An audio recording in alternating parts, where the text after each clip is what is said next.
আজ থেকে 4 দিন আগে উদয়পুর রাজনগর গ্রাম পঞ্চায়েত থেকে এক মেয়েকে হিন্দু পরিচয় দিয়ে উদয়পুরের সোনামুড়া চৌমুনি এলাকায় বিমল হোসেন পোদ্দারের ভাগিনা আক্তার হোসেন ভালোবাসার সম্পর্ক গড়ে তুলে তাকে নিয়ে চলে যায়।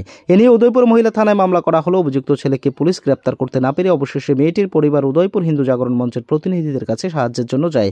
এর ফলে হিন্দু জাগরণ মঞ্চের প্রতিনিধিরা রবিবার উদয়পুর মহিলা থানায় দ্বারস্থ হয়ে অভিযুক্ত আক্তার হোসেনের বিরুদ্ধে বিক্ষোভ প্রদর্শন করে আজকের মধ্যেই মহিলাকে উদ্ধারের দাবি জানানো হয়, নতুবা এর বিরুদ্ধে হিন্দু জাগরণ মঞ্চ উদয়পুর মহকুমার অলিতে গলিতে প্রতিরোধ গড়ে তুলবেন।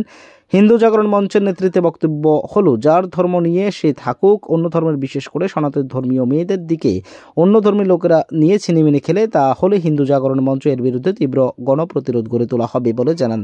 আজকের মধ্যে মহিলাটিকে পরিবারের হাতে মহিলা থানায় যাতে তুলে দেয় এই উদ্যোগ নিয়ে তারা অনুরোধ করেন।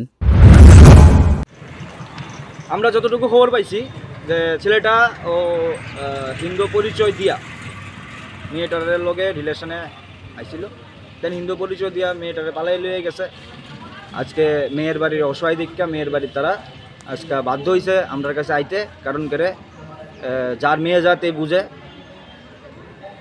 আর আমরা সবার কাছে মানে সমাজের প্রত্যেকটা মানুষের কাছে কমু যে যখনই তোমরা ফেসবুক বা ইনস্টাগ্রাম ইউজ করবা তখন যার লোকই কথা কইবা আগে তার সব পরিচয় জানিয়ে লইবা যে আসলে কি হিন্দু নাকি কোন মুসলিম না খ্রিস্টান।